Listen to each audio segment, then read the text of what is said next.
Government को भी appeal है कि वो फ्री मूवमेंट अगर वो इंश्योर कर सकते हैं 2 दिन में, तो इंश्योर ऐसा कुछ प्रोसेस करिए ताकि ये पूरा सीज़न वो अच्छी तरह, और आने वाले दिनों में आप देखें, ये जो पार्लियामेंट्री डेलीगेशन के साथ भी हमने ये बात उठाई थी कि national highway is an issue, and until and unless it's not resolve हमारी इकॉनमी हमेशा सफ़र करती रहेगी। कि जितने भी जेन्युइन इश्यूज़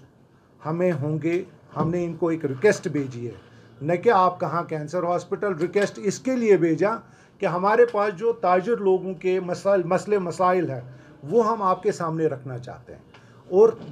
चाहेंगे कि इनका रेजोल्यूशन हो। देखिए, ताजिर लोग जो हैं वो सफ़र कर रहे हैं, बिजनेसेस उनके सफ़र कर रहे हैं, थ्रू आउट वर्ल्ड सफ़र कर रहे हैं लोग, मगर जो यहाँ के कश्मीर के लोग हैं उन्होंने बहुत टाइम से सफ़र किया हुआ है। तो ये बातें हमने डिबेट में भी ओपनली कही और हम हमेशा ताजरों के साथ, मान लीजिए जब भी होगा we will take up all the issues जो हमारी बिजनेस फेटर्निटी कन्फ्रंट कर रही है।